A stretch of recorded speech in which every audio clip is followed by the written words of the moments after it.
I want to talk for a few minutes about Michael Flynn. This is the lieutenant general, now retired, who was tapped to be national security advisor prior to President Trump taking office.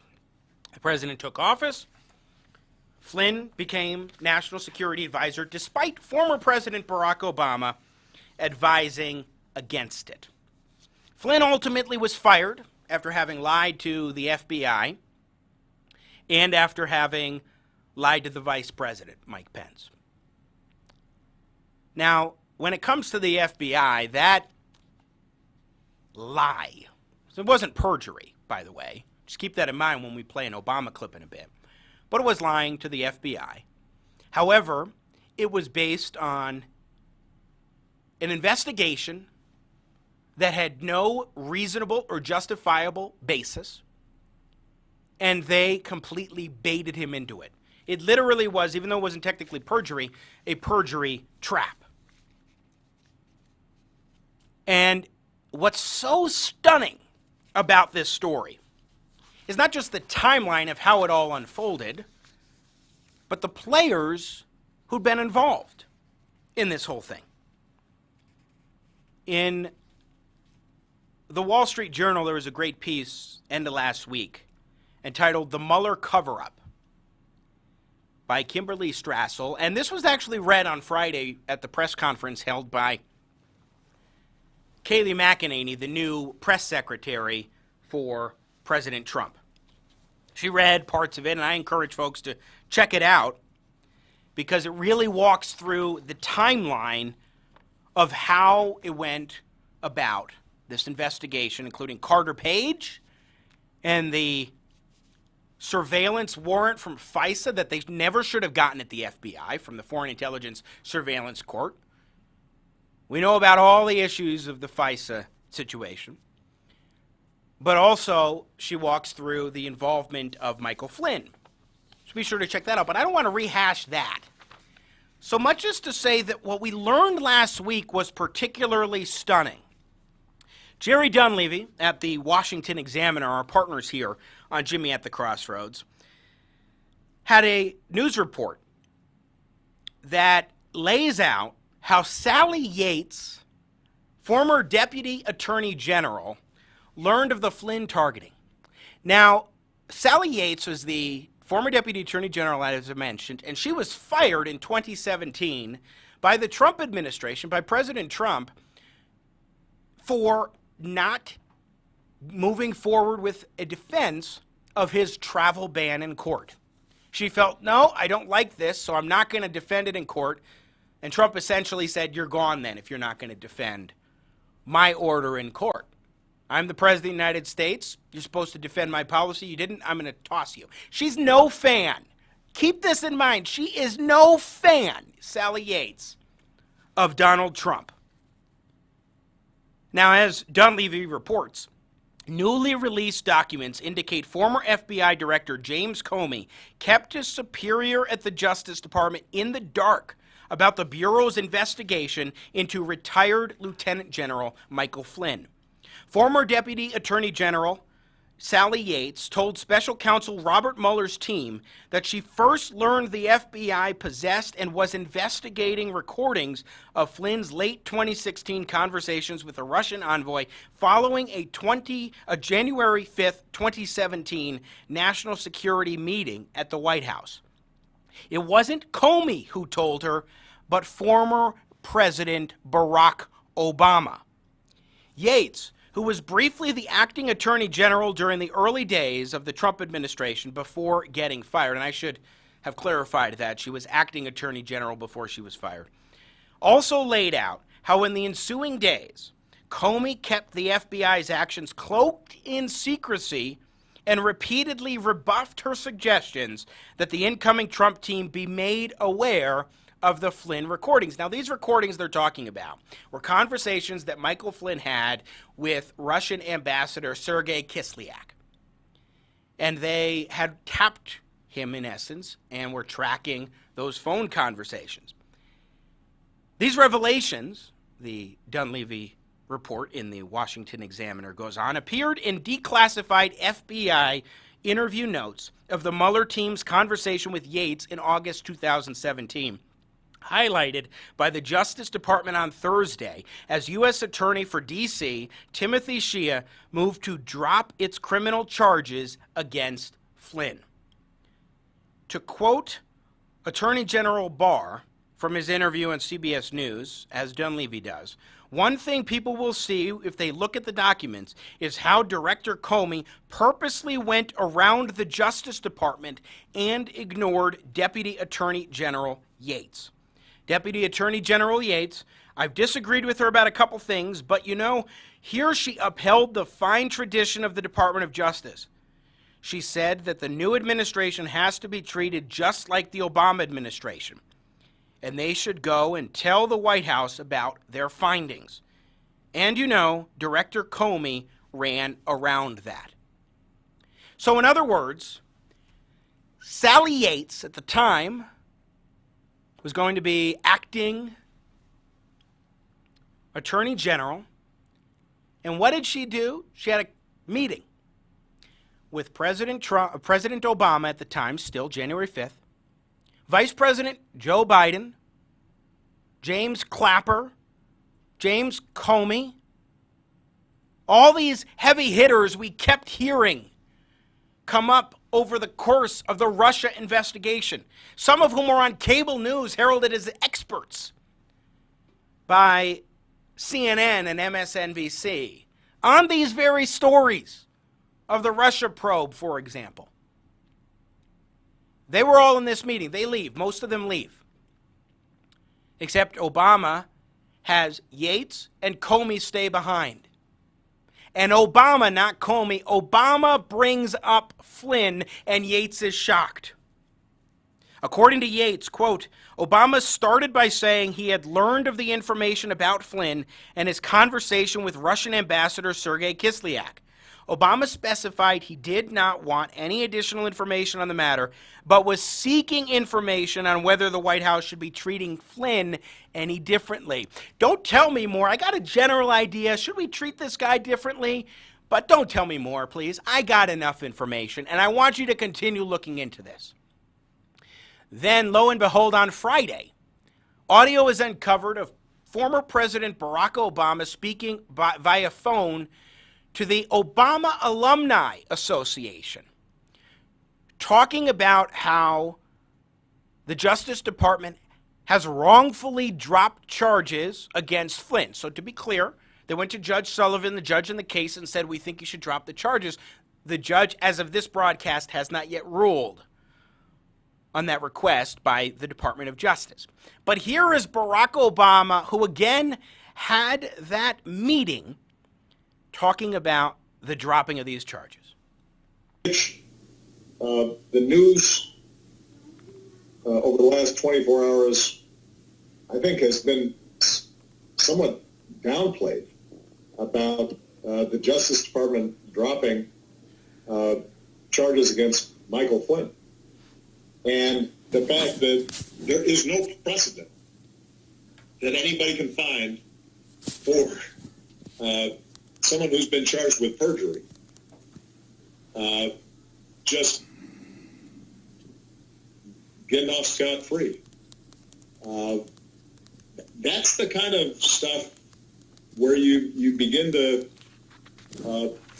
get worried that basic, not just institutional norms, but our basic understanding of rule of law is at risk. And you know, when you start moving in those directions, it can accelerate pretty quickly, as we've seen in other places. So I am hoping that all of you feel the same sense of urgency that I do. You know, whenever I've campaigned, I've always said, this is the most important election, especially, obviously, when I was on the ballot. That always feels like it's the most important election. This one, I'm not on the ballot, but I am pretty darn invested. We got to make this happen. Once again, I hear something in that phone call recording. I hear something I remarked on about the video of Obama endorsing Joe Biden for President of the United States. Something that I have seen throughout my observations of Barack Obama as President of the United States during his 8-year tenure. This is another example of how Barack Obama is the epitome of self-righteousness. He is the epitome of what it means to be sanctimonious and to be self-important. Flynn was not charged with perjury. He was charged with lying to the FBI. Yes, shouldn't do that.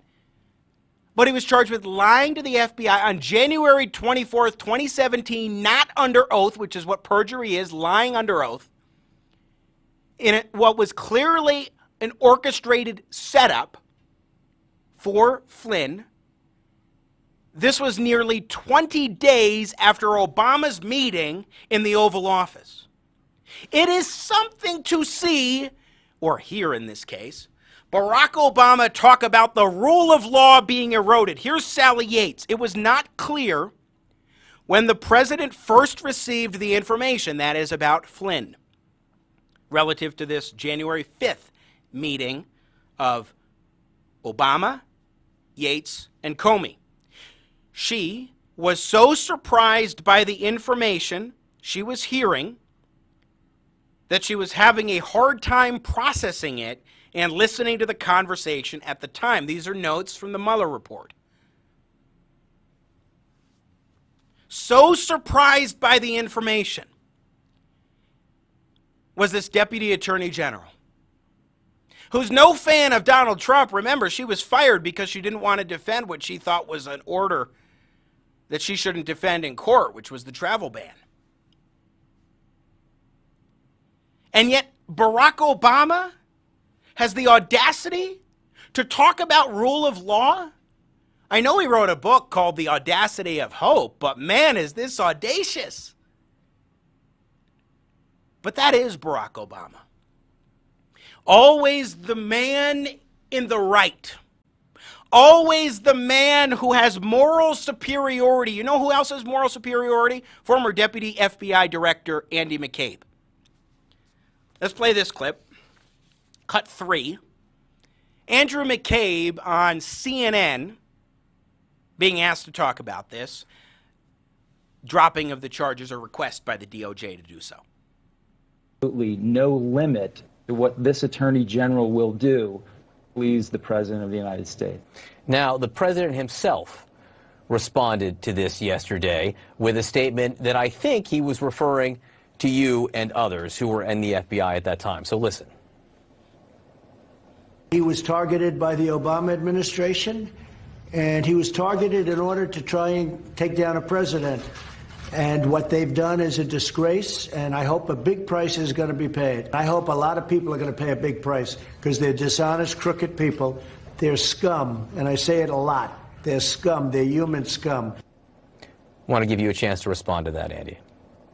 Sure. I won't respond to his language. The president debases himself and reduces himself every day by, saying disgusting things about people. And in this case, saying disgusting things about people who dedicated their lives to protecting this country and their fellow citizens. That's all horrendous, and we're unfortunately used to that by now. But I would point out that General Flynn was not targeted. He was properly investigated in a well-predicated case, a case whose validity has been proven that is patently false, and he knows it. He knows it as well as anybody possibly could. But you listen to it. Oh, that's Donald Trump talking about people who dedicated their lives to this country. Dedicated their lives. He means James Comey, Andrew McCabe, Peter Strzok, Lisa Page, and the rest, who talked about an insurance policy. Against President Trump becoming, or Donald Trump becoming president of the United States. You listen to the rhetoric, the language used by Andy McCabe, and it charts well with James Comey. the Boy Scout, and Barack Obama, the paragon of morality and ethical behavior as President of the United States. The only reason, by the way, where people don't say, oh, Barack Obama was a corrupt president, he didn't have scandals, is because they didn't cover the scandals. They didn't get nearly the kind of attention that they should have gotten.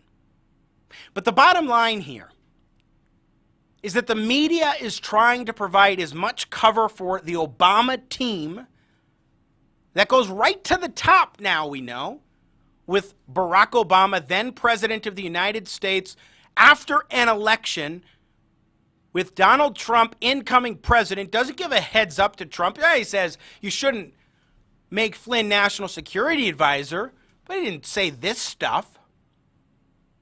He didn't tell him that his administration was spying on incoming members of the next administration. And why wouldn't he do that? And then what is even worse is not only how Obama is being disingenuous, and Andy McCabe and James Comey, who even said if there was a more organized White House, I wouldn't have been able to get away with this. We see people in the media who are absolutely trying to discredit those who are shining light on this. Real quick, before we wrap up here, let's play cut 4. Brian Stelter on CNN complaining about how Republicans and right-wing media are actually covering this story. It's so disappointing to look at what we're seeing from right-wing media these days, where there's such an obsession with the deep state and these revelations about the Russia probe and the decision about Michael Flynn. They're treating the Michael Flynn story like it's a bigger deal than the deaths of 2,000 Americans a day. You know, we're seeing this on Fox and Friends and other shows. When the president called into Fox and Friends the other morning, Friday morning, right before the unemployment rate numbers came out, he talked about the Flynn case for 20 minutes before he was asked about the pandemic. In what right mind is any scandal, any political scandal, any Department of Justice story more important to ask the president about than the pandemic that's raging? Look, ultimately that's about news judgment. It's about lack of judgment. But I find it befuddling that some people are acting like this death toll is just normal and accepted and common and just another day. Okay, so that's Brian Stelter. Look, the reality is Brian Stelter is one of the guys who was consistently out there beating the drum about the Michael Flynn case, about the Mueller report and Russiagate. The media was obsessed with it. We were then dealing with impeachment proceedings in January when maybe Congress should have been a little bit more focused on the potential pain that the pandemic we're now facing was going to bring. He acts like we should cover the accusations, the allegations, the arrest, but not cover the unethical behavior of the prior administration and the FBI. That you shouldn't give equal coverage to that, or that the president shouldn't be outraged at what happened to his first national security advisor and what happened to his campaign during the 2016 elections. Obama's a hell of a guy to talk about rule of law when his administration flaunted the rule of law all the time. And that's the reality of the Obama administration that we're not hearing very often. Because people don't want you to recall that or know about that. But this is an example already here. And then he's saying a rule of law, and he's got the facts wrong. Michael Flynn was not charged with perjury. He was lying to the FBI at a meeting that was not under oath. But this is what Obama is and does. And it's something we thought we were done with, but apparently not. You just watched a clip from Jimmy at the Crossroads. Don't miss more engaging, intelligent talk. Subscribe to the Jimmy at the Crossroads YouTube channel today. You want to catch our live show. And I love your support. I got Jimmy at the crossroads, making sense out of no sense.